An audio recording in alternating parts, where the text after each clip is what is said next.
maybe wait one more minute, Adrian, and then you want me to kick us off? Yeah. Alan, if you want to spotlight me.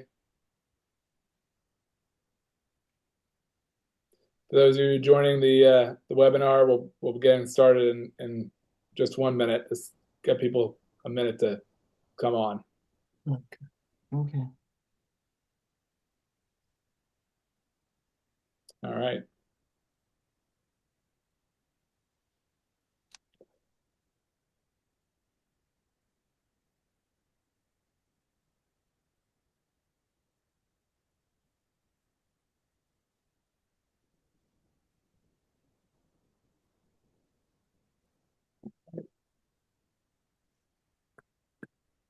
Okay. Well, we're 2 minutes past 7:30, so I'm going to go ahead and kick us off. For those who don't know me, I'm the Jeff Scott, the chair of DCLMN. Really appreciate everyone joining this evening, committee people, and those members of the community to hear from our to hear from the candidates for Narberth and Lower Merion Commissioner, and my daughter too.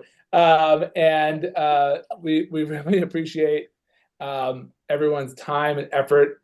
People are, everyone running for the various offices. I've already put in a lot of time. We'll put in time for our community, but here's a chance to learn more about where they stand on important issues to Lower Merion and Narberth. And we look forward to hearing from them. And Adrian, I'll turn it back to you since I've been invaded here Okay. right when the webinar started. All right. Thank you. Um, Thank you, Jeff, and good evening, everyone. Our candidate forums aim to equip our committee members with knowledge needed for the endorsement process. We open our forums to the community so that everyone can learn about the Democratic candidates. We encourage voters to discuss issues with their committee people, the, the list which is on our website, which I will share at the end. Tonight, we will hear from municipal candidates seeking endorsement from our Democratic committee. The candidates in each race will get the same questions. They have two optional chits that allow them 20 seconds to answer or to respond to another candidate's question. Answer. The forum this evening will proceed in this order. Ward 14 Commissioner candidates, Narberth mayoral candidates, uncontested Lower Merion candidates, Narberth borough candidates who are all uncontested, Lower Merion and Narberth tax collector candidates uncontested also, and the magisterial district justice candidate. This forum is being recorded and will be available in a few days on our website, democratslmn.org.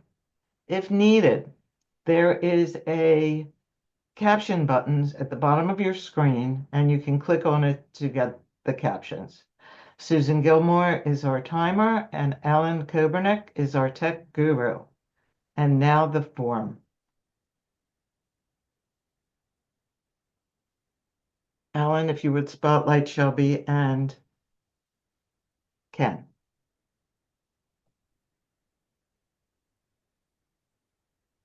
And I'd like to introduce Ken Brownstein. Hi, everyone. Nice to meet you. And in a second, will be Shelby. There's Shelby. Oh, I like how you both wore blue. Very good. Oh, Not Okay. coordinated. Yeah. All right. So they're both running for commissioner from Ward 14, which is Penwyn area. So we're going to start the questioning now.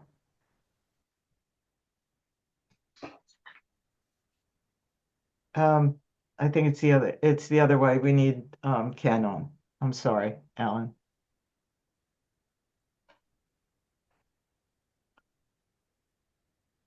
All right, we'll start with Shelby. Shelby, as part of your opening statement, please tell us what qualifies you for this position. You have 90 seconds. Hi, I'm Shelby Sparrow. Thanks for this opportunity and for all the work the DCLMN does to support candidates, and Adrian for your work putting the forum together. My husband and I have lived in Penguin since 2008, and we have two teenage daughters. My professional background is in nonprofit fundraising, mostly with Special Olympics and a K-8 independent school in Philadelphia. And my path here has been through civic leadership with Penguin Civic Association and the Lower Merion Federation of Civic Associations. I was also on the board of the Philadelphia Skating Club and Humane Society in Ardmore. Um, I've served on the board of the Penguin Civic since 2013, being president twice, and the president of the Federation 2022 to 2024, which is comprised of all 14 civic associations across the township. So that really gave me a township-wide view of the issues that civics and boards are looking at township-wide.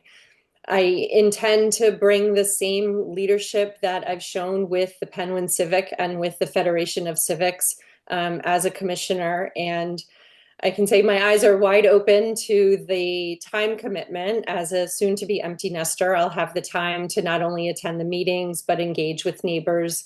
And I'm ready. I have the energy and communication skills to represent Penguin and work as one of 14 commissioners to implement democratic values and move our township forward.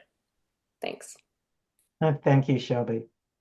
And now Ken Brownstein. Thanks, everyone. Thank you for hosting, and thanks to the DCLMN for hosting this event. Lower Merion is my home. I grew up here, attended our public schools, and returned to Penguin with my wife, Alana, a school psychologist in the Interborough School District, to raise our two children, who are now walking through some of the same hallways I did as a child. I spent decades in this community, volunteering with or on boards of various organizations, including Harzion Temple, Lower Merion Little League, and co-founding Liberty Bell's travel softball organization, Penn State Hillel, and others. Through these experiences, I've firsthand seen how community leadership can make a lasting impact. Beyond my community involvement, my professional background uniquely qualifies me for this role. As AVP of Financial Planning and Analysis for a large property casualty insurance company, I manage large-scale budgets, oversee financial strategy, ensure responsible fiscal management and purchasing. I've worked with major companies making data-driven decisions to balance financial constraints while meeting organizational goals. I have a track record of supporting democratic values in candidates. I've been regularly attending township meetings for the better part of 3 years. At first, to press for change, as on our sidewalk policy, as I was hit by a car walking on the street, the same double-line roads our kids are made to stand on. As issues came before the board, I was frustrated by the lack of progress, positions being taken, and began to think, if not you, then who? If not now, when? Okay, thank you. Ellen, you can leave Ken spotlighted because we're alternating. Okay.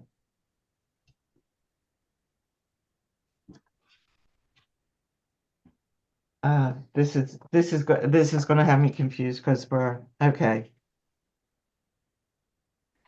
This time we will start with Shelby.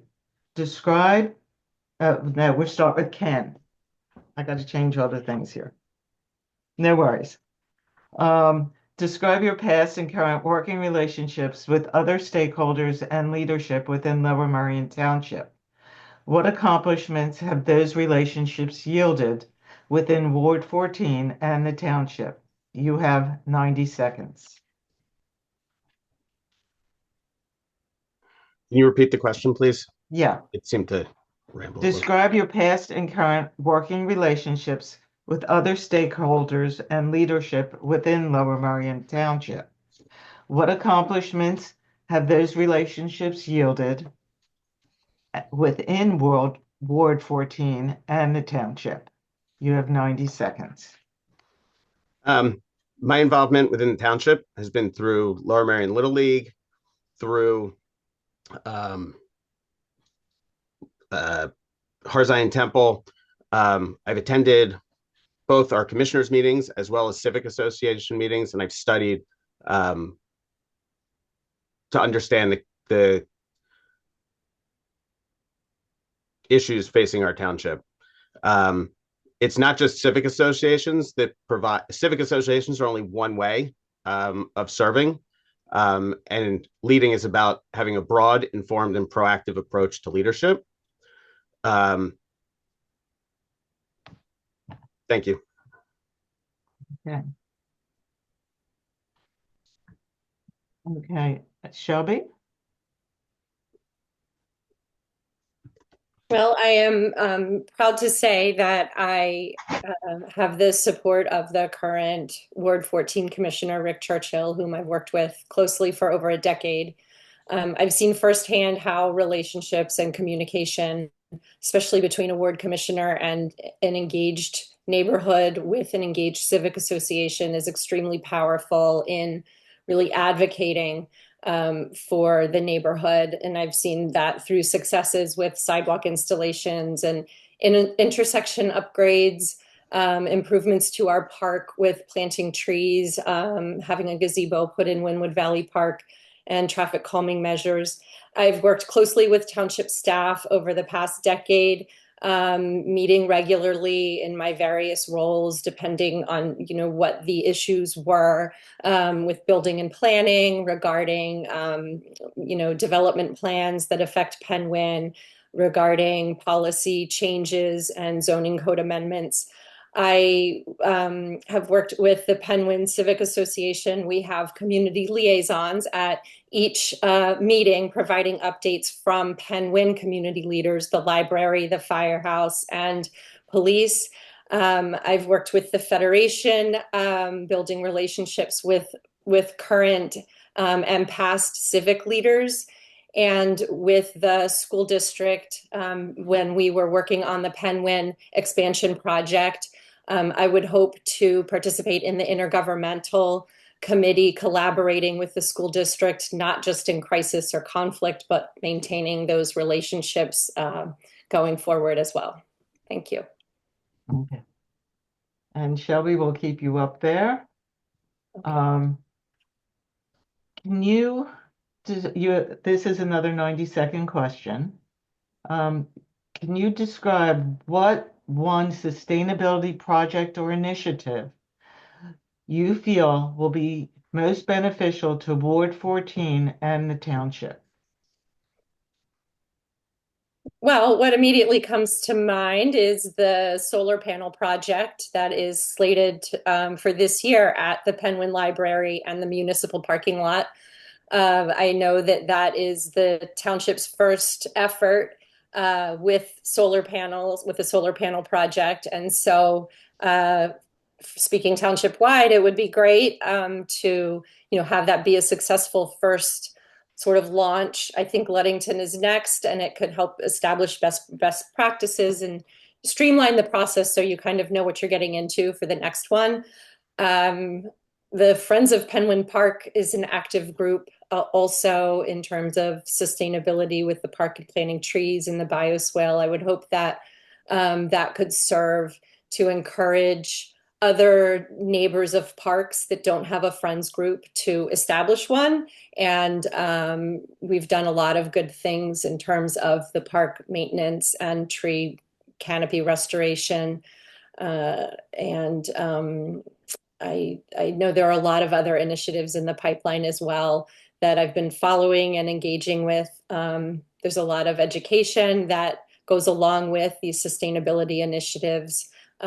Community gardens and composting, things like that are other things that I would really like to see in Penwyn and throughout the township. Thank you. Ken, same question. Thanks, Adrian. Glad you asked about this. Green issues are important to me. When I first started getting involved, this was an issue about sidewalks, and active living environments are a very green issue. As Shelby mentioned, first things currently on the township docket include the solar panels, the 2 solar panel installations, which are currently being held up, but look to be completed shortly. There's also coming 4 locations for electric vehicle charging stations, which are important as well. But we need to really embrace active living environments. We need to make Lower Merion more walkable for our children, more bike friendly, and more accessible. We need sidewalk improvements so that pedestrians can safely walk to parks and schools. We need to upgrade bus stops and public transit access to make commuting more convenient. We need to expand bike lanes to provide safe alternative options to public safety. These options are very green as well as budget friendly, because when you improve mobility, enhance safety, and support sustainability, you can get around without a car. The Brookings Institute says that for every 10-point increase in walk scores, property values increase 5 to 8%. This is green investments are not only positive in terms of ROI, not only positive ROI in terms of both dollars, but also the triple bottom line for our environment and community impact. Okay. Thank you. And we'll keep Ken there while we ask, what role do you think the commissioners play in protecting and supporting residents struggling to meet their basic needs? Please address both those for whom this has been a long-standing issue and those facing new challenges due to the dismantling of federal jobs and supports. You have 90 seconds. We owe it to all Lower Merion residents to provide a quality place to live. Within Ward 14, according to the last census, about 3% of the residents in Ward 14 actually live below the poverty line. We need to make sure that they have access to food, increasing access to food banks, in addition to the food bank at the JCC and Narberth. There's a push in the township to create community gardens to provide additional access to healthy food. But a real problem facing this township is budgeting and taxes and making it more affordable to live here. We had a 6.5% tax increase, and we're trending to be on a path to lose our AAA bond rating according to Moody's. That would have a significant impact on affordability for all of our residents. That's something that we need to spend smart to reverse. We have to have smart development to increase housing while maintaining the character of the community. These are all ways that we can increase affordability to our residents and make it more welcoming for everyone. Thank you. Shelby, same question. Right off the bat, I think of the food banks and the increased demand that I know they are feeling, in addition to our aging population, as well as those finding themselves struggling now. If they haven't been struggling in the past, they're finding themselves struggling now due to the recent cuts. The food banks provide an invaluable and really critical service, and I think there's also added pressure to expand services, including medical support, senior services, transportation even. And I think we need to facilitate and really encourage some public-private partnerships, investigate best practices, work with our food banks and other organizations, and find out how we can best help them, and get creative as funding is being stripped away.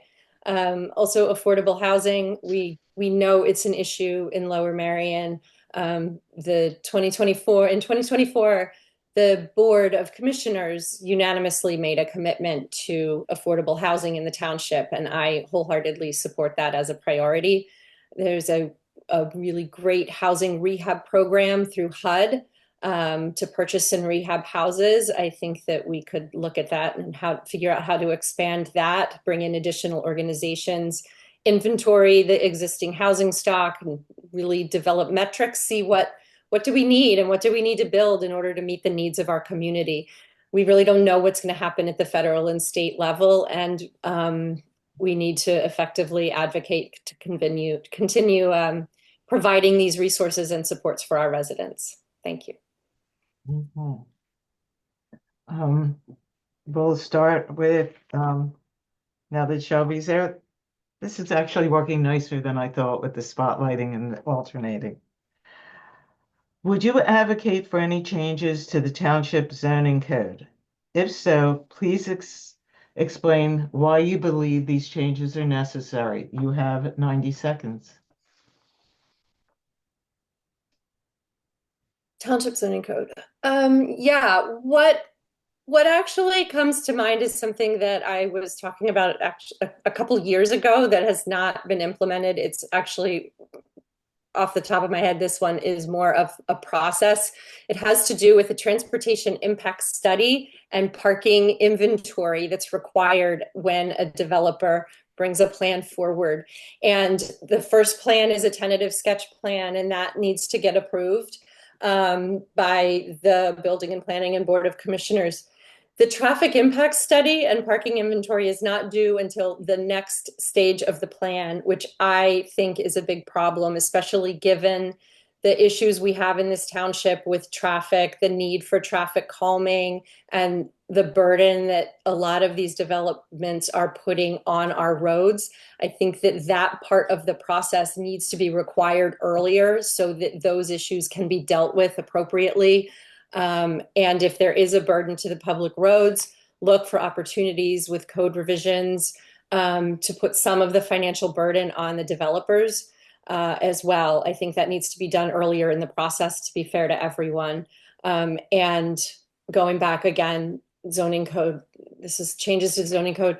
You know, if there's ways to expand the language in the code to encourage integration of affordable housing into our communities. And I'm out of time. Thank you. Thank you. Ken? Thank you. This is an important issue because development is constantly facing Lower Merion. Development and zoning go hand in hand. The zoning code was just updated by the Board of Commissioners.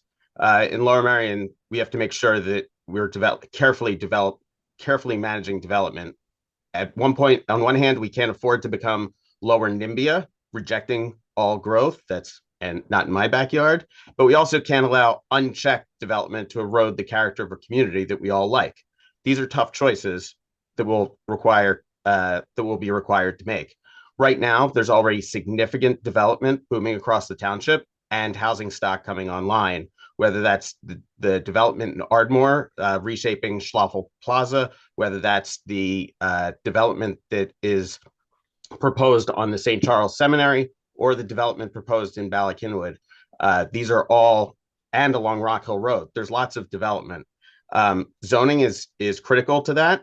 I have experience on both sides of the table, so to speak.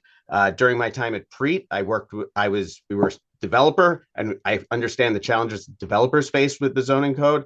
And during my volunteer time at Penn State, on the board of Penn State Hillel, we worked to establish an assemblage which would lead to the future creation of Penn State Hillel's building, and worked with township to revise zoning code there. So I'm very aware of what it takes from both sides and what revisions would be necessary. Okay. So, remember, Shelby and Ken, you still have your chits. So I'm doing this because this is the last question in the Board 14 candidate section. And we'll start with you, Ken.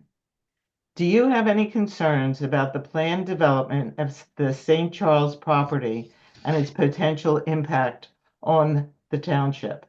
If so, how would you address them? You have 90 seconds. I definitely have concerns about the St. Charles development.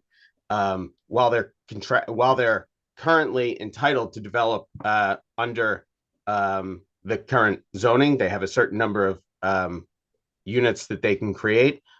There's serious concerns around traffic and how that would impact the local community. Right down the street from that, there's already the most dangerous intersection in all of Montgomery County, in Lancaster and Remington Road, that our commissioners have not addressed, given that it's a public state road. We need to make sure that we're considering the impact of traffic. We need to make sure that, again, while we expand our tax base, it's done in a smart and meaningful way.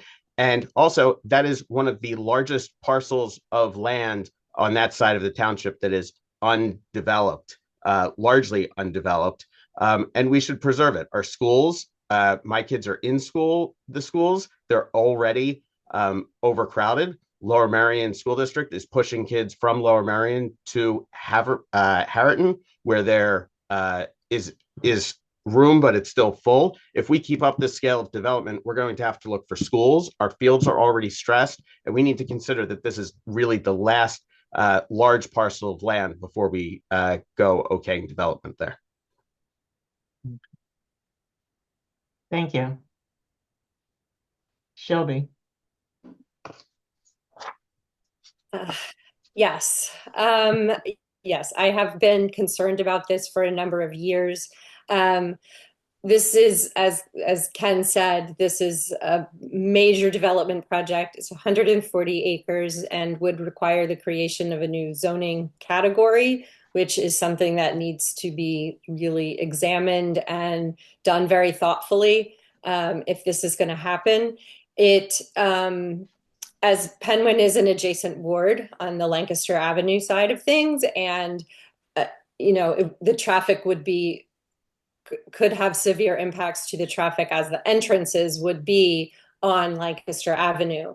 I would argue that the scope of the project in terms of traffic needs to not just look at the four corners of that property, but extend down City Avenue to Haverford, because that'll be a cut through from people coming from Delaware County, and up Haverford Road to the intersection of Haverford and Remington, and then down Remington to Lancaster, which, as Ken mentioned, is one of the most dangerous intersections in the entire state, actually.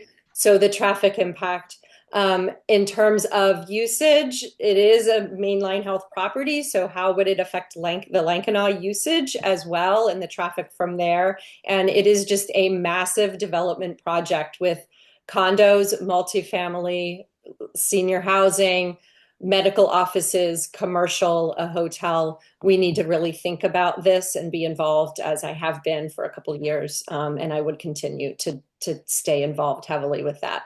Thank you. Did you want to use one of your chits? Yeah, I know, Ken. I'll give you one too. I saw you said that. Are you finished, Shel? Yeah, thank you. Ken, you have 20 seconds. Okay, thanks for agreeing with me, Shelby. I think this is also about where it leads us in the future. It's not just the four corners, as Shelby said, it's moving down City Line. When you think about moving down City Line, you have St. Joe's, and that development is going to be used to creep right up onto the Lankanaw property, as well as the St. Charles Seminary. We need to think about not just this development, but what it's going to mean for the future on City Line Avenue, and what's going to be tried to be accomplished with the permissions that we give. Okay. I want to thank you guys both so much for your passion and answering the questions. These were not given to these candidates beforehand. I'm sure they could have been even more expounded on if they knew them in advance. I want everybody to make sure they reach out to all the candidates we're presenting tonight for more information. So thank you both. Thank you. Thanks. We are now moving on to the candidates for Narberth Mayor. We have here Rebecca Starr, and in 1 second, and there's Dana Edwards. We will start the questioning with Dana.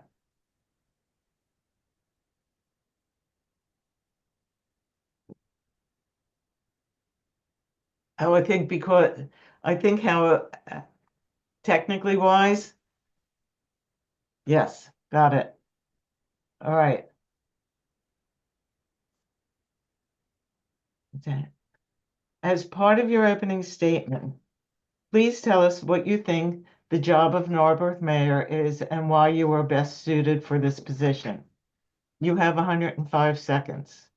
All right, thank you. First, I'd like to say thank you to everybody who put this event together and for everybody who took time out of their evening to watch myself and Rebecca and all the candidates present themselves. So about 4 years ago, my wife and I made the decision to move to Philadelphia to support her career.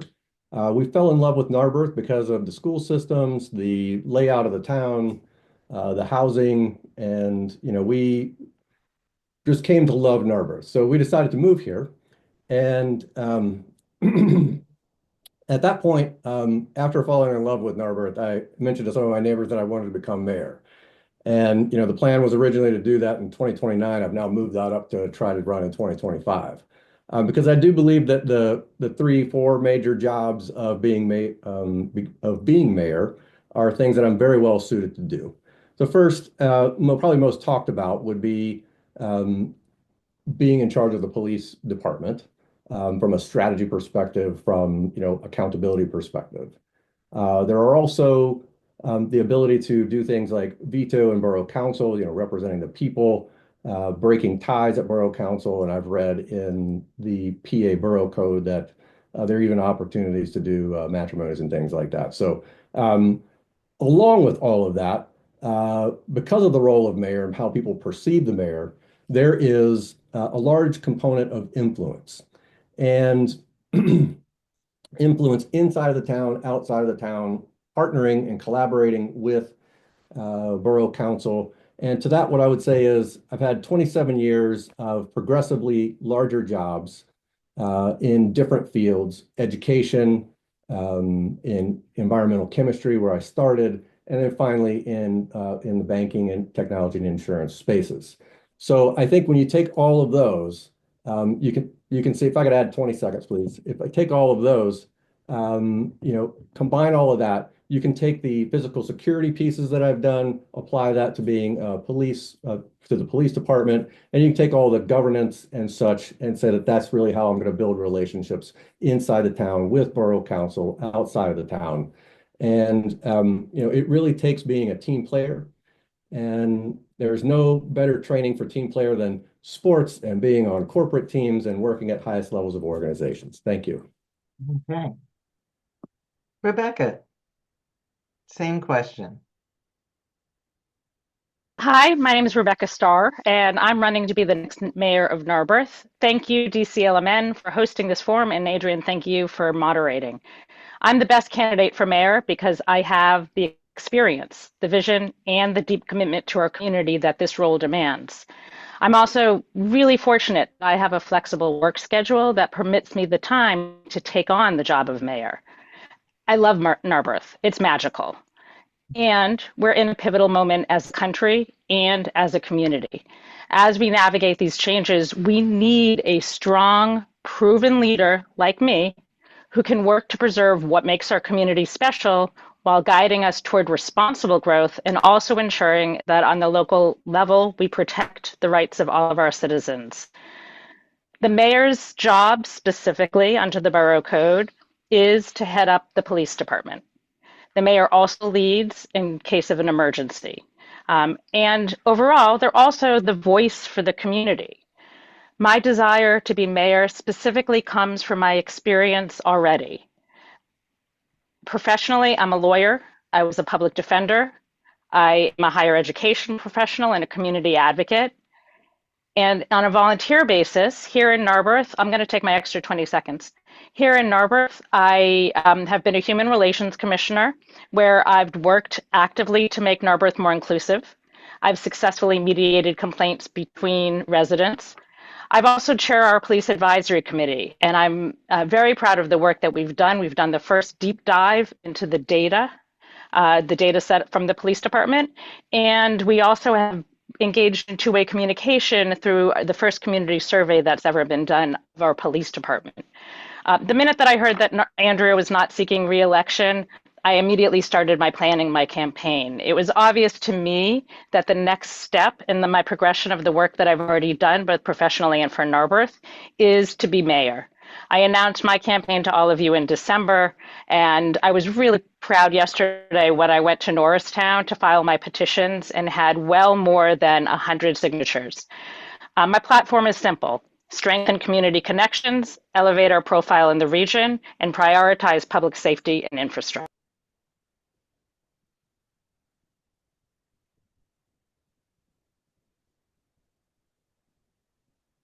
Okay. Thank you. Rebecca, this is you again. I'm going to ask you to unmute. All right. This is a unique time in Narberth's history, as the downtown is experiencing a major renovation. It has lost anchor stores and many other shops have closed, and significant portions of the town will be razed and rebuilt. How will you approach this developing, should do air quotes around developing, situation, and how will this transition benefit from your skills? You have 90 seconds. I love this question. Thank you, Adrian. This is truly the meat of what's going on. Narberth's in a period of major transition with new developments and a changing landscape, excuse me, and shifting economic and demographic mix. First, we need to take a look at our zoning ordinance to encourage more diverse housing options. The zoning code has tried to do this, but we need to look again. Accessory dwellings and cottages were supposed to be our approach to this, but they're not quite doing the job. Perhaps we need to set a number of units per development to be allocated for the elderly, for veterans, or for people with housing vouchers. Affordable housing and diverse housing options need to be brought to the forefront in our community. It's long overdue. Moreover, there's been a tremendous number of conversations that I'm already having with citizens during meet and greets. And I'd really love to continue those conversations. I don't know exactly what it looks like, but market forces alone are not going to get us there. I don't know yet whether it's a land bank, development corporation, what we started calling the NEA at one of the meet and greets I had, the Narberth Endowment for the Arts. But they're all public-private partnerships. This is not necessarily for the mayor to do, but the mayor's job is to bring people together, various stakeholders who already have these ideas, and to develop them on behalf of the borough. Okay. Thank you. Dana? Yeah, would you mind just repeating the question? Sure. Thank you. This is a unique time in Narberth's history, as the downtown is experiencing a major renovation. It has lost anchor stores and many other shops have closed, and significant portions of the town will be razed and rebuilt. How will you approach this developing, quotes, situation, and how will this transition benefit from your skills? You have 90 seconds. Yeah, I appreciate that. As I was going around the neighborhood collecting signatures, I was really proud to collect 115 signatures, met a lot of people, signed people up as Democrats, converted a couple from being Republicans, really proud of that. I went and asked them, what do you care about most? And everybody mentioned the downtown development. It was like number 1, 2, and 3. And in order of what they would say and what they wanted, we're all straightforward. Number 1, they wanted a new grocery store. Now, I'm not saying we can get a new grocery store. I'm just telling you what the people told me. Grocery store, restaurants, and then things like a gym. So they clearly care about spending time downtown, recreating that community that we've lost over the last couple of years. And that's, when I joined and started working with the Narberth Borough, I joined the Narberth Borough Industrial Development Authority, used my network that I've built over 27 years, 18,000 connections on LinkedIn, to help connect the Industrial Development Authority with different banks, with different community reinvestment areas. So I've got a lot of experience doing that. I've helped grow 3 different businesses responsibly, taking care of the people, taking care of everything about the company, the community, and the people they serve. I currently serve as Deputy CEO and Chief Technology Officer, and that does have, it is a job with a lot of flexibility. So I'm very happy that I'll be able to fulfill that. Thank you. Okay. Dana?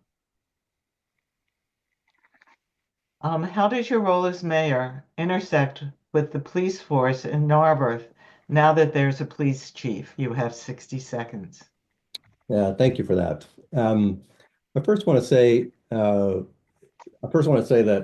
talk a little bit about my experience in this area. So I've got about a decade of experience running physical security and information security for banks. And so that involves securing cash vaults, working on external threats, securing the people as they move from one place to another, thinking about safety from all different vantage points. I'm very interested in traffic and roads and such. It's just sort of a hobby that's been developed within my family. And, I think the very first thing that would need to be done is we need to look at the strategy, make sure that it's comprehensive, come up with a strategy around community policing, come up with a strategy on one of the number one complaints, which is traffic and speeding and such. And so you can do things like add speed bars, add speed humps. And, I've already, while I was out campaigning before I've been elected mayor, I've already managed to connect some citizens with Borough Council and, get some updates for her on her street over on Meeting House Lane. So I'm really proud of all that work and look forward to making that better. Thank you. Okay. Rebecca. Adrian, how much time do we have for this one? 60 seconds. Okay. Narberth's police department's in a great place with a strong chief who's committed to both responsive and proactive policies. Because we're in a good place, now is the time to take a look at all of our policies and practices to make sure that we're engaged in best practices. We deserve to be a model of community policing. I bring a unique perspective to this role. I am a former public defender. I have extensive experience working with police and understanding their work and complex legal challenges. I've taught criminal law and appellate advocacy. I chaired the Police Advisory Committee, where, as I mentioned, we led the first ever deep dive into Narberth's policing data, and I've conducted community survey to assess our needs. I believe in transparency and accountability. To that end, I want to ensure that we have an annual police report. I want clearer communication that serves both the police and the citizens. First recommendation that we made as a police advisory committee was to improve and create a multi-layer emergency communication plan. I want to continue to develop that plan and to develop all communication to be multi-layered. Thank you. While you're still there, Rebecca, what are your thoughts on the master park plan that was just released? So I want to be, I'm sorry, how long do we have, Andrea? Oh, I'm sorry, 60 seconds. 60 seconds. So for those of you who are not familiar, Narberth just engaged in a master parks plan. It looked at multiple properties, but did not look at 201 Sabine, which is the old school building. To be clear, these decisions are not decisions that the mayor makes. This is the role of Borough Council. However, the mayor can help ensure that there's clear two-way communication. And I was really happy to see that they did seek input on this. Specifically, one of my concerns is to ensure that any parks plan that we have is accessible to all of our citizens. We have a really wonderful history here, wonderful presence here of Get Cafe, of Independent Network, and we need to make sure that our parks plan also serves the needs of all of our community. Okay, thank you. Dana. Yeah, thank you. First, I think, it's important to recognize the work that Gene Burrock and Michael Gaudini and the Borough Council did around the master park plan. It primarily concentrated on 3 properties. It talked about a bunch, but primarily concentrated on 3. And those are properties that are heavily used. They're Elm Grove Park. It's about 1¼ acres. Narberth Park, which is about 6¼ acres, and Station Square, which is about 1/4 acre. And all of them, I think the work was really good. It started in April 2024 and it was presented at the beginning of this year. It does have a total price tag of about $6 million, which would need to be done over time. The one thing maybe that I would have done as mayor is sort of encourage them to take action on projects as they came up, so that you could do things like fix the footbridge, maybe plant additional trees, rip out some of the non-native trees and put in some, non-invasive things that are, more native to Pennsylvania. And that's something that I've noticed and I got feedback on as I was going around the neighborhood collecting signatures and speaking with the people. Thank you. All right, Dana. Narberth is a small community, yet people complain. Hold on, let me turn the page. They are not well informed and included in decisions.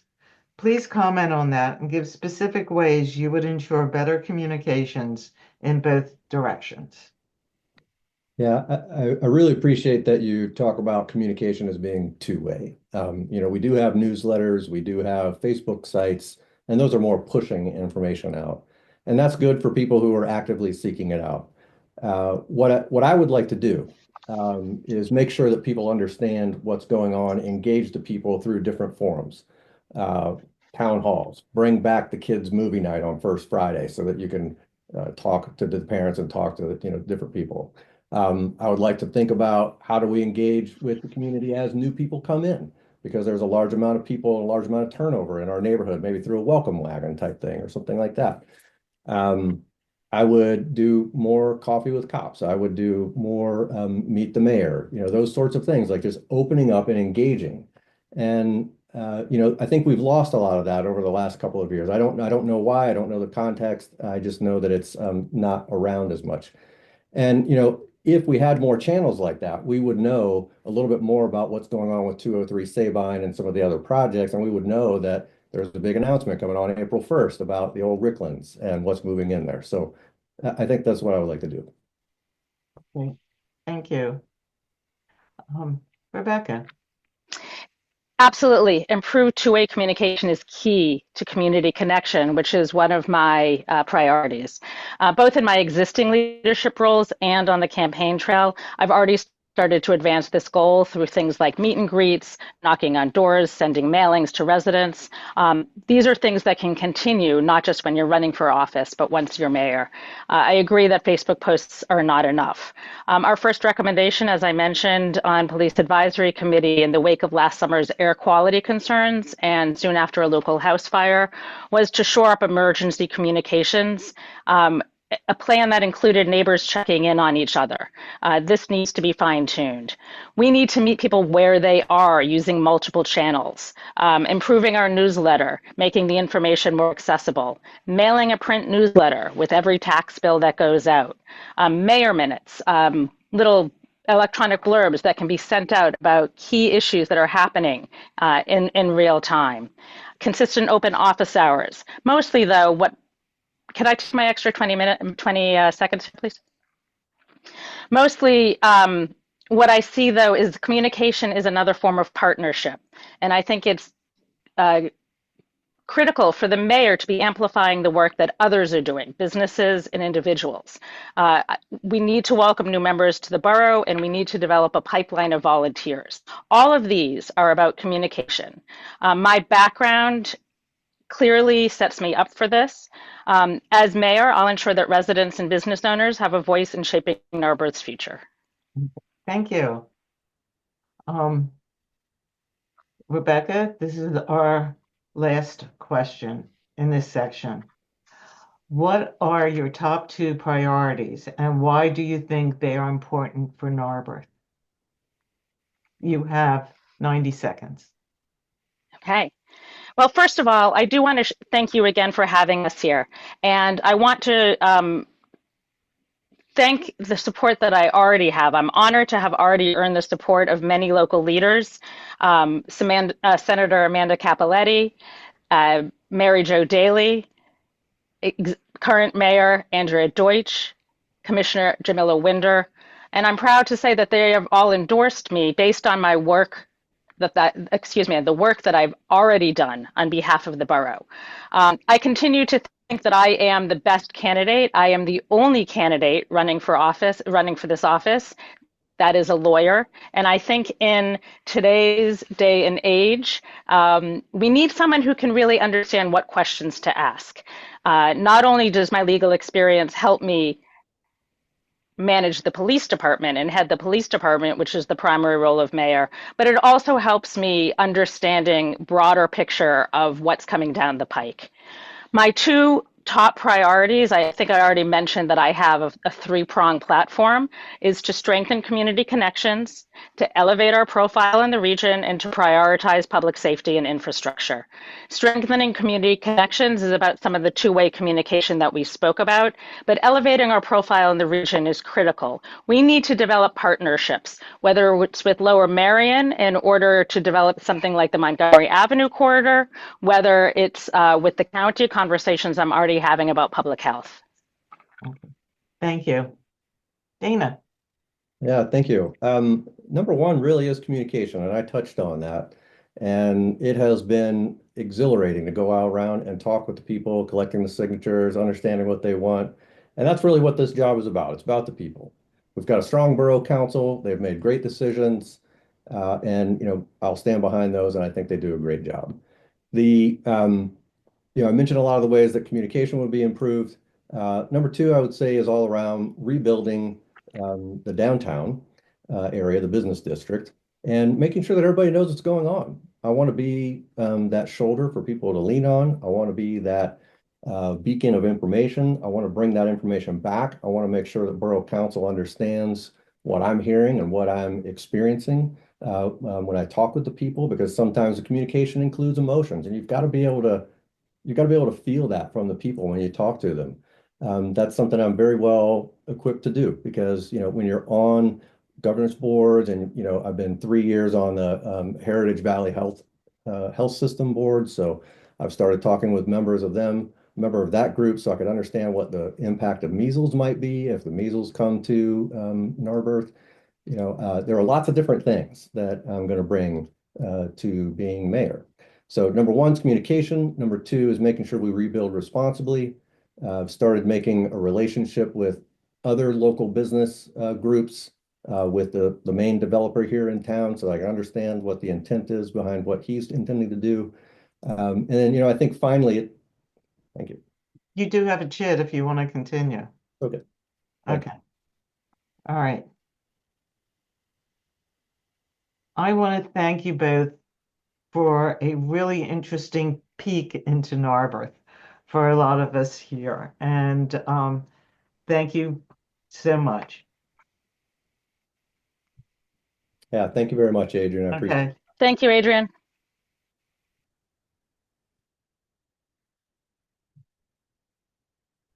So now we are going to introduce the other candidates for Lower Merion Commissioner, all of whom are running unopposed.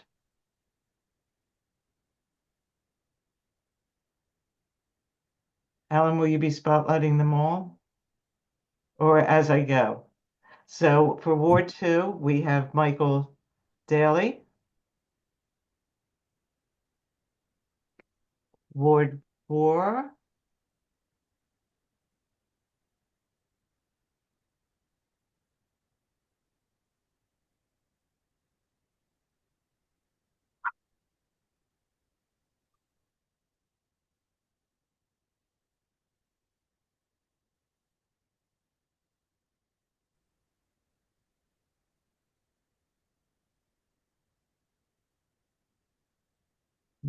um, 2, 4, 6, 8, and we need I'm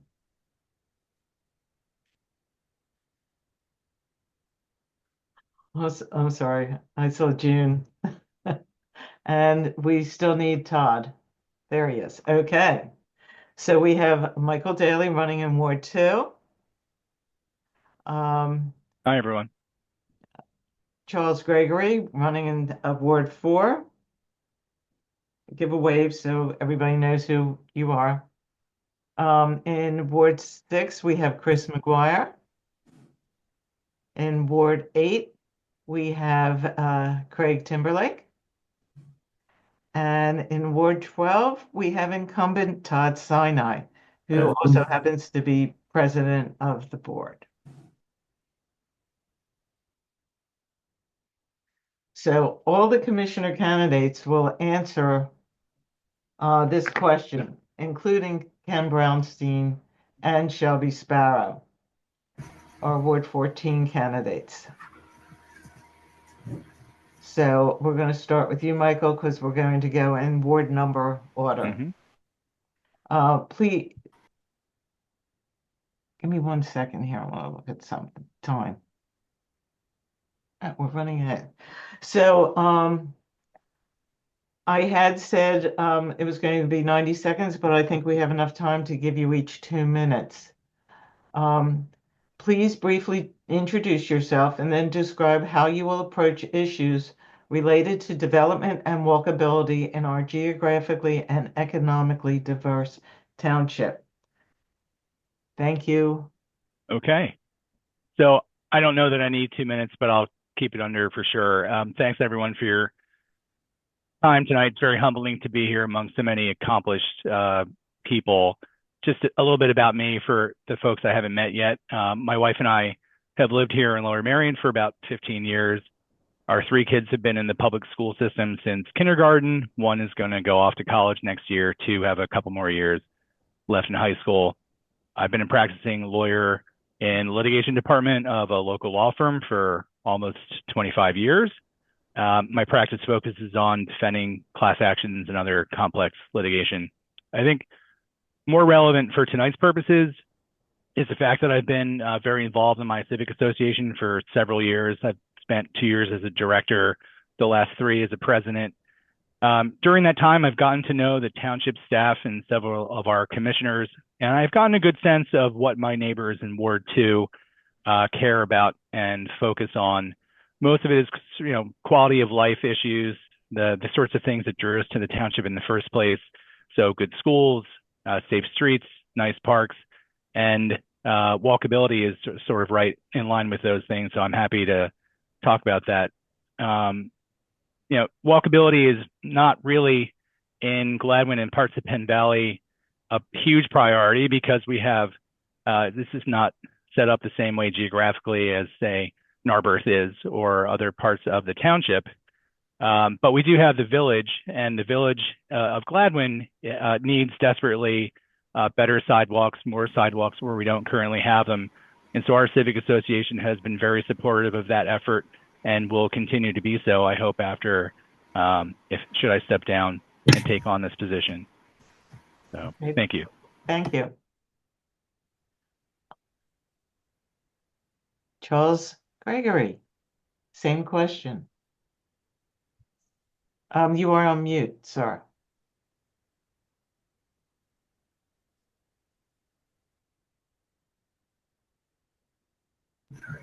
Can you hear me now? I'm sorry. Yes, there you go. Can you just repeat the question one more time? Yeah, sure. Please briefly introduce yourself and then describe how you will approach issues related to development and walkability in our geographically and economically diverse township. Hi, my name is Charles Gregory. I was born in Long Marion. Moved away for a little bit. When I got married, after I got out of college, I moved right back on Simpson Road, where my whole family is from Ward 4, which is pretty funny. I worked for the township for 23 years up until last year. In the township, I was the township vice president of the union for 3 years and the president of the union for 8.5 years. I dealt with FOP, some commissioners, they know me, some like me, some didn't at the time, but we all got along pretty good, I feel. I'm running for this position because I feel I can make a difference from the blue collar aspect. I'm just one of the guys that's been around. But when it comes to our zoning and things like that, it's a lot of things have to be studied, I feel, that we don't get the full story. And there's some things that I see when I was working with the township that people didn't know, and I would find out later on and try to pass along. So there's a lot of things. This question is kind of hard for me because I didn't deal with this actual part. It's more like I would have to study, and I'm just being honest. I'm gonna leave it like that. I'm sorry. This is not a good question for me. I just want to be honest. So I'll just go to the next one. Okay. There's nothing wrong with being honest, Charles. Yeah, okay. honest. Chris McGuire. Hi, good evening. I'm Chris McGuire. I've been a committee person in Ward 6-2 for the past 3 years, and I'm a candidate for the Ward 6 commissioner position in Villanova and Rosemont. I was a resident of Gladwin for 9 years, and then I moved to Villanova, and I've been here for 3. My daughter attended Gladwin Elementary, Welsh Valley, and Harriton. I did a lot of work with a research group that was working on the school start time issues early on, and then I became a board director member of the Gladwin Civic, and I was active with them for 8 years. I was in front of the Board of Commissioners a lot talking about community issues and development projects and surprisingly cemetery law and different things. And I learned a lot about the zoning code and the HARB, and it was just fascinating, and it was wonderful to be able to work for the neighbors and with the neighbors on these projects.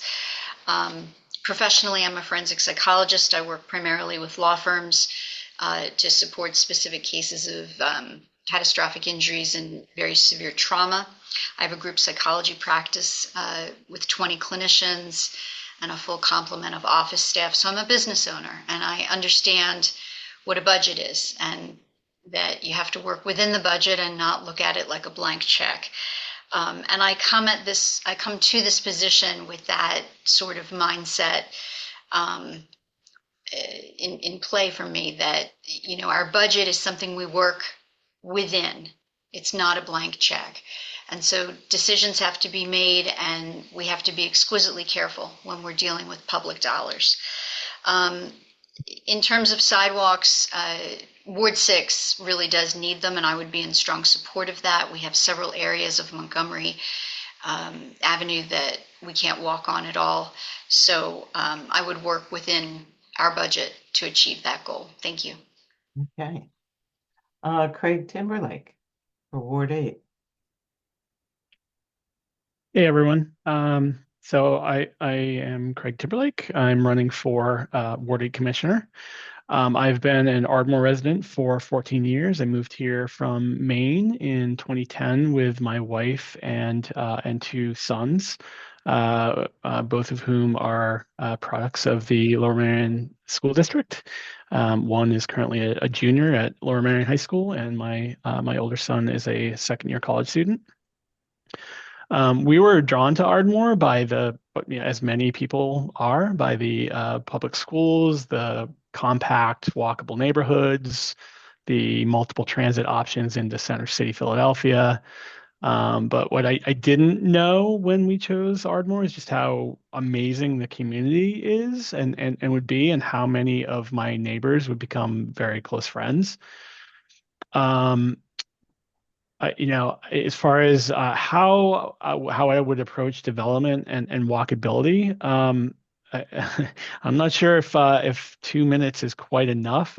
If I've had conversations with you, you know, I can talk about both of these subjects for a very long time. But I would say for development, that we should incentivize smaller, incremental development that is funded locally. As much as we possibly can. I think that the people who live in the community know it best and are best positioned to decide what the community should look like going forward. You know, everyone laments these massive projects that we see going up all over town, and you know, there are certainly times and places for those, but I think that incremental, smaller developments are the way to go. As far as walkability, I have some pretty kind of radical ideas, but I think that we need to slow the cars. It's a hellscape out there for pedestrians and people on bikes, and that's how I would approach it. Okay. Thank you. Thank you. Okay. Todd. Thank you. Good evening, everyone. First, thanks a lot to the DCLMN, first for hosting these forums, but also for all the help with campaigning. Adrian, thanks for putting these forums together. I know it's a ton of work, and I appreciate it very much. And also thanks to all the committee people who are on this call for considering my endorsement. As Adrian said, my name is Todd Sinai. I'm the commissioner for Ward 12, which is Marion, and now as part of Marion, is expanded beyond Marion. I've lived in Marion for 26 years. I've raised my children here. I've now been commissioner for just over 7 years, and president of the Board of Commissioners for a little more than 3. And I'm seeking a 3rd term as commissioner. Just for way of background, you know, one of the many reasons I'm seeking re-election is I found that I bring a pretty unique perspective to the board. My professional background, I'm an economist on the faculty of Wharton.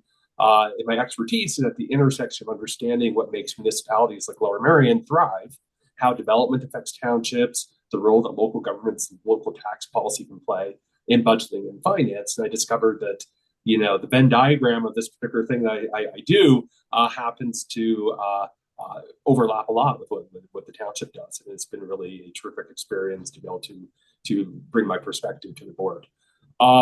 It's also informed what I worked on or promoted on the board, including, to the point of walkability, the township's first ever initiative to improve the sidewalk network township-wide, paid for by the township. All those other sidewalks you see in the township, when the developments went in, they were built.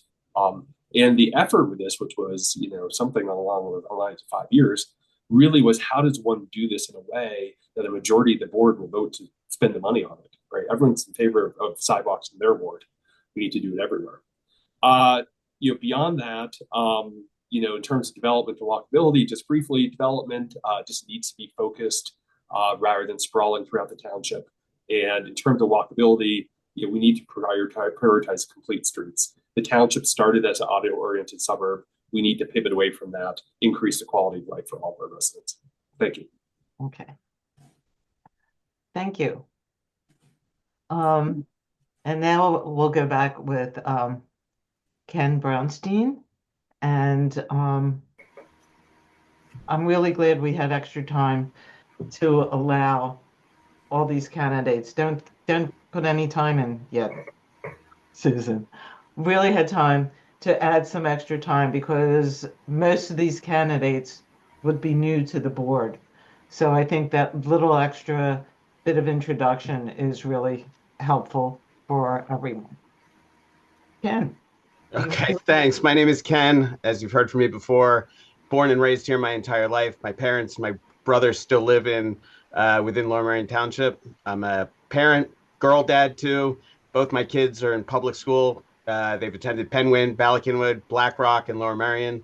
And I've been very active in a variety of nonprofit orgs. My business background includes budgeting, planning, purchasing, and functions making data-driven decisions to optimize resource allocations, negotiating contracts with vendors, and maintaining fiscal discipline while delivering growth. I have a track record of voting as a Democrat and supporting Democratic candidates.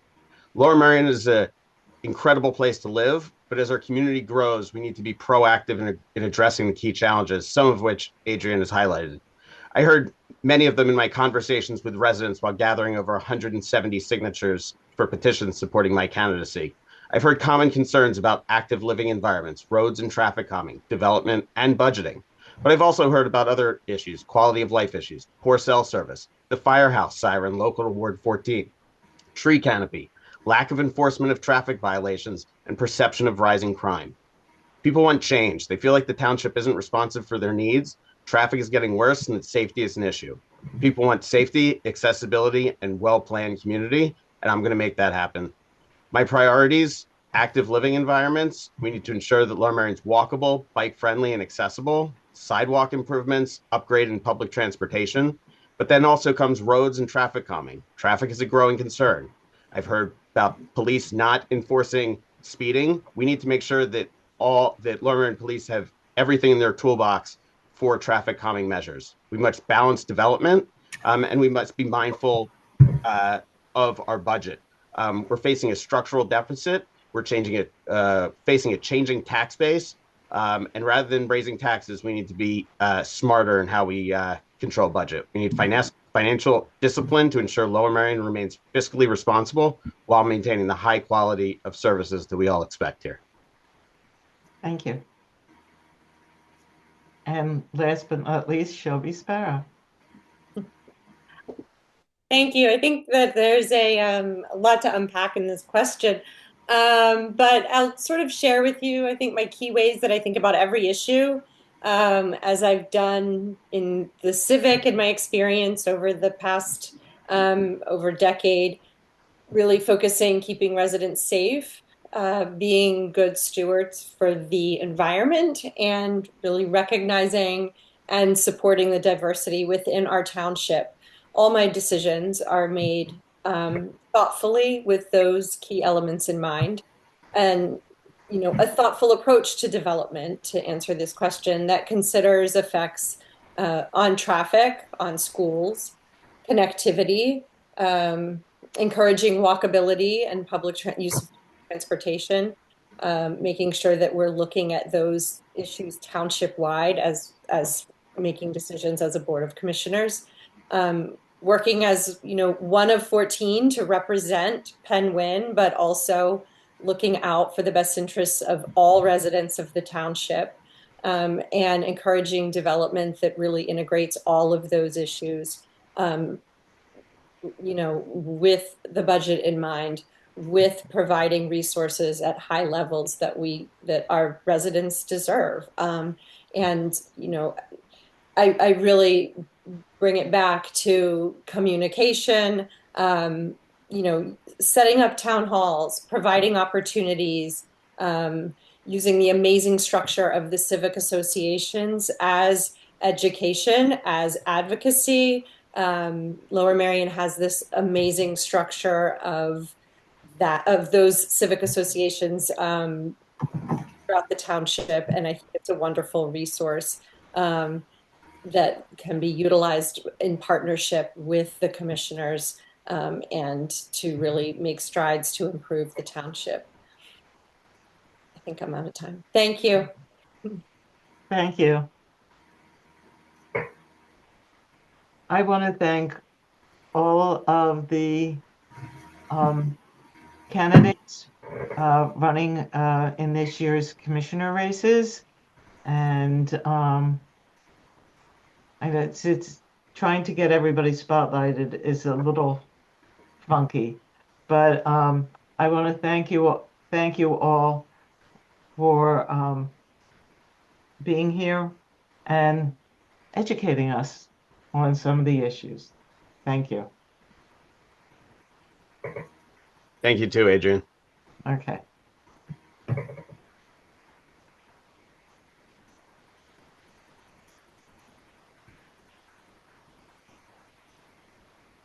Ellen, I think we can just go and spotlight the Narberth Council people now. Bye all.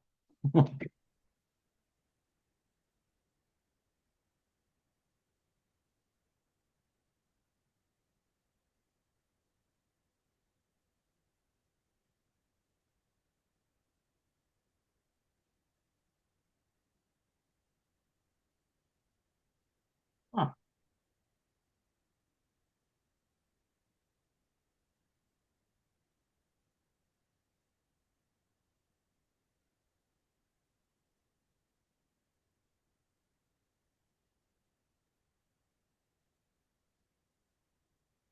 And here they are.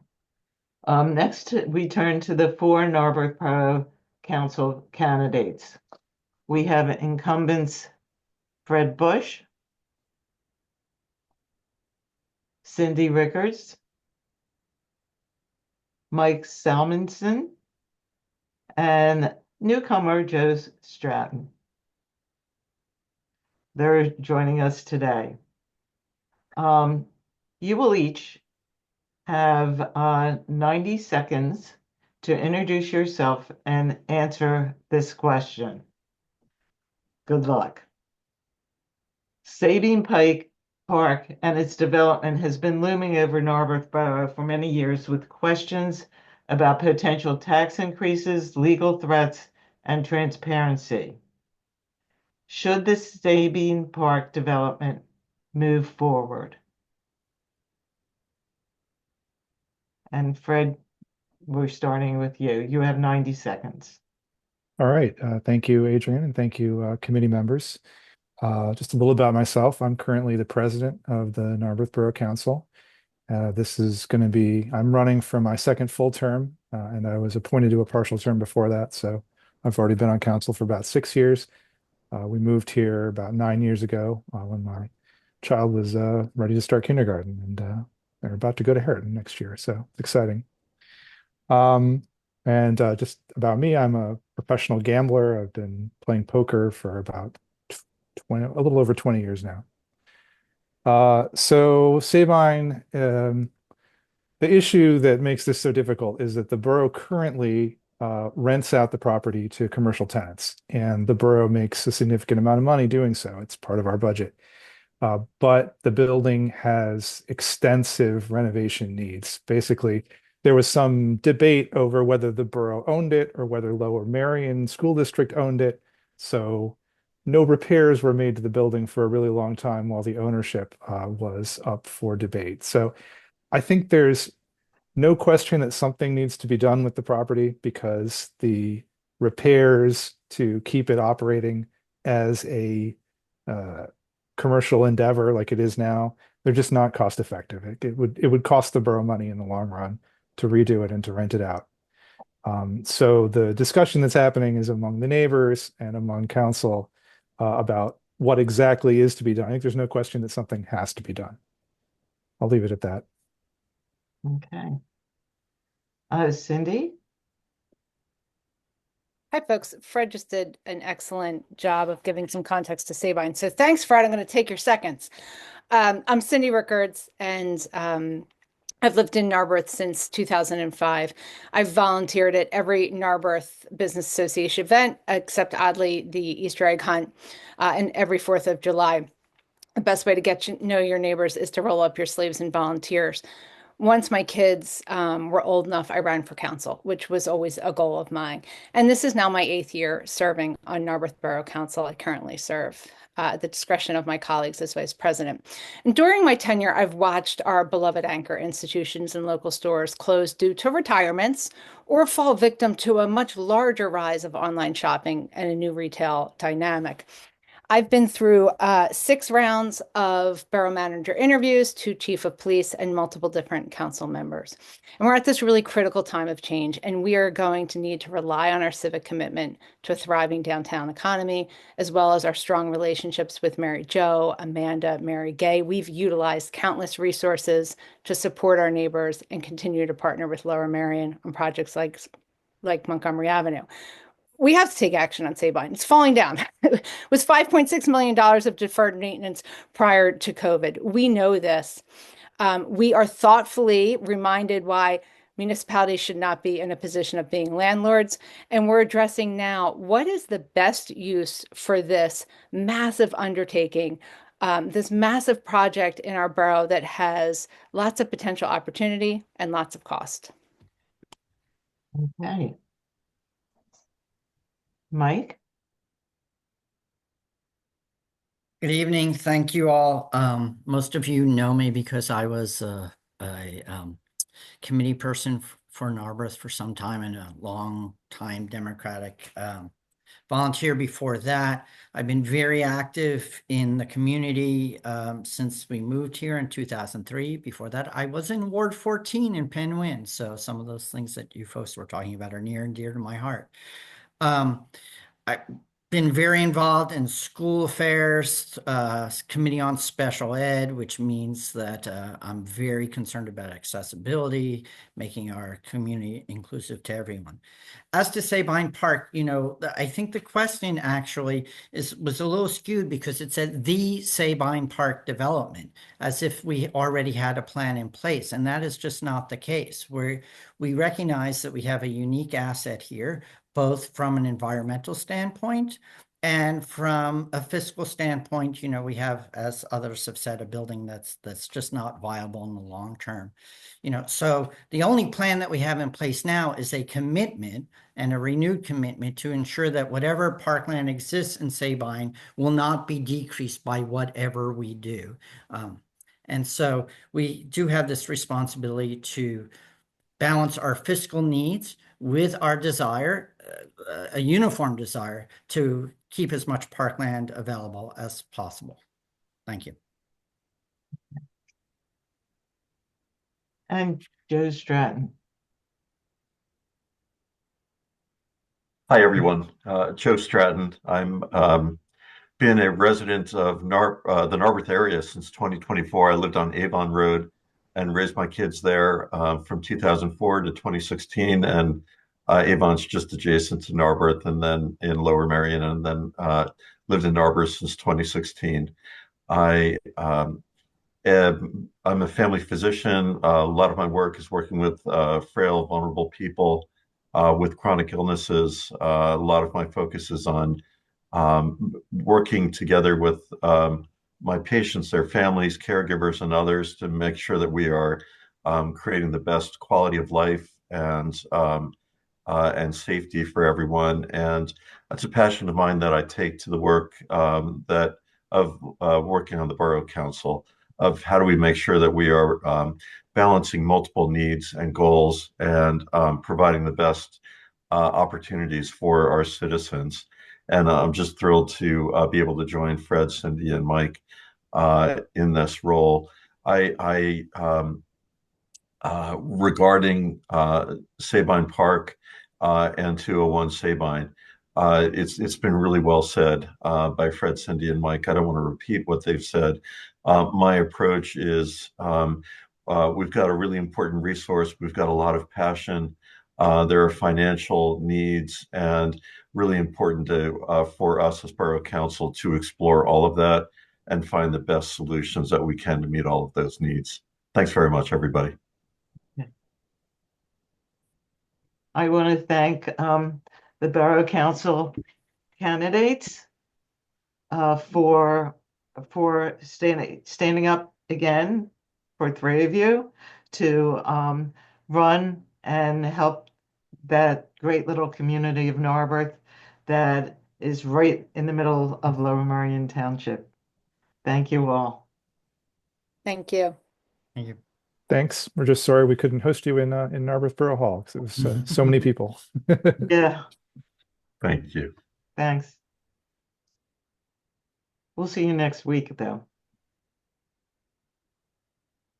So each municipality, Lower Merion and Narberth, will elect their tax collector this year.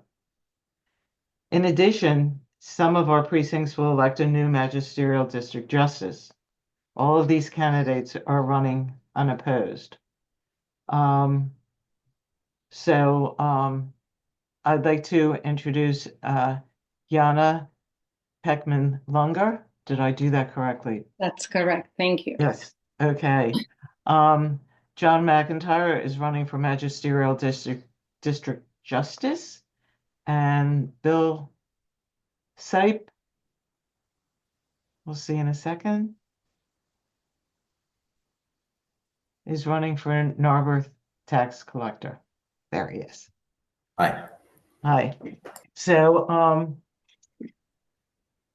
we have like a couple extra minutes. So I would like Jana and Bill to kind of tell us a little bit about what the tax collector does and introduce yourself.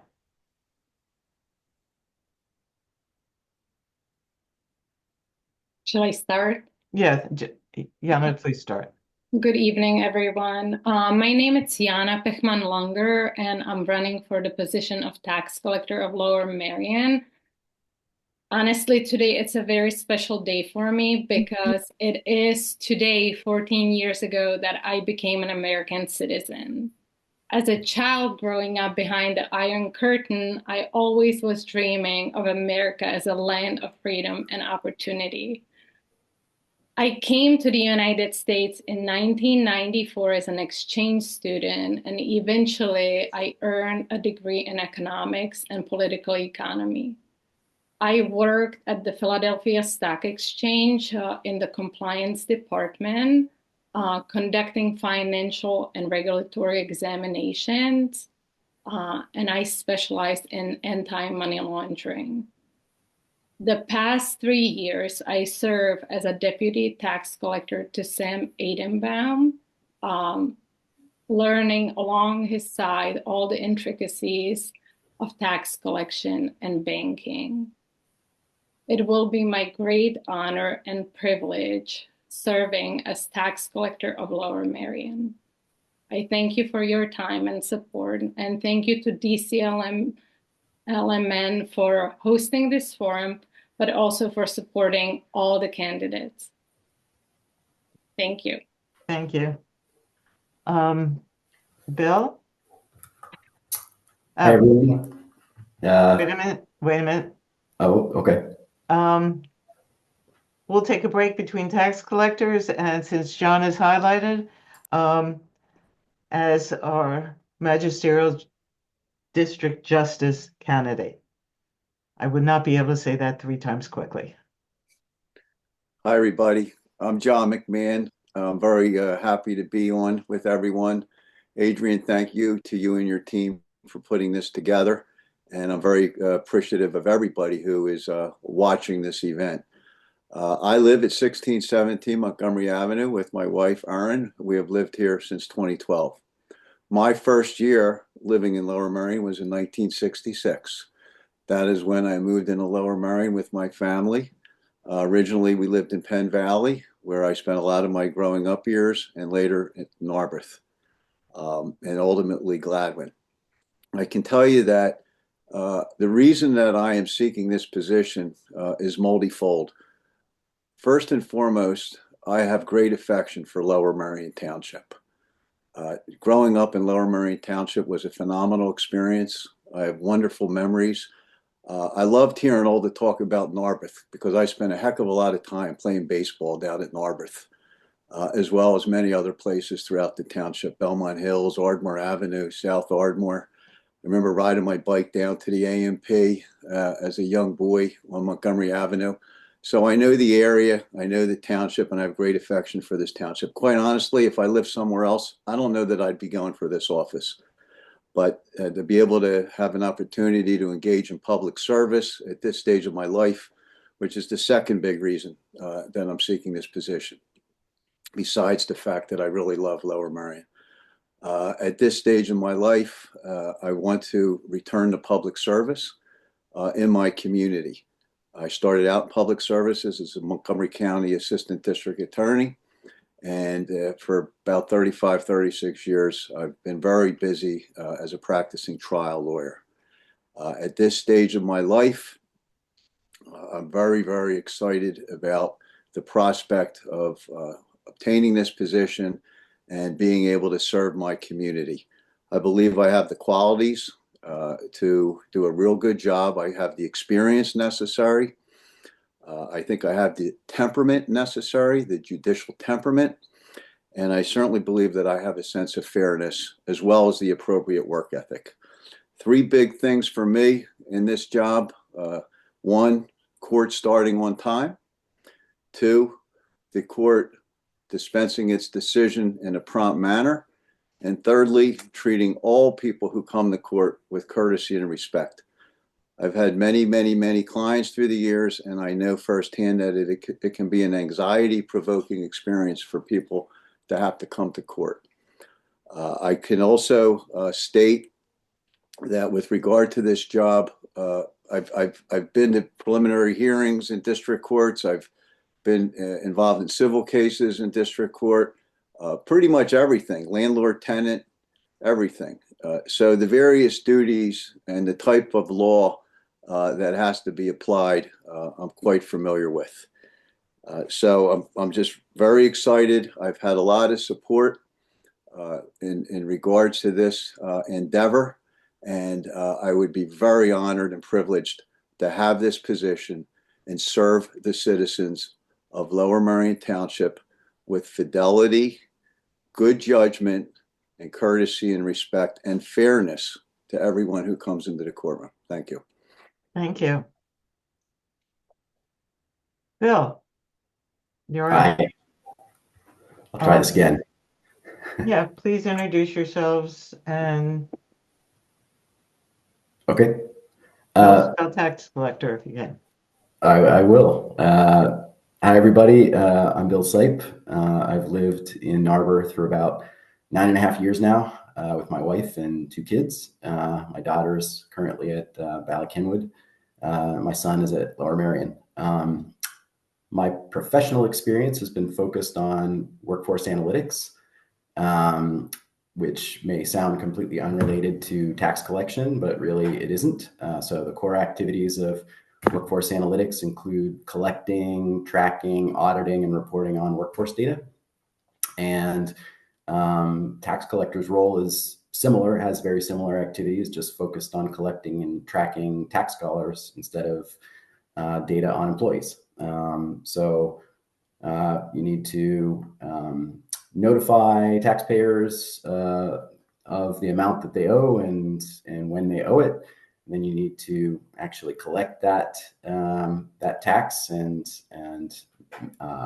make note that it's been paid, deposit it, and then the best part is being able to then write the check to the different taxing authorities that they get to use those funds.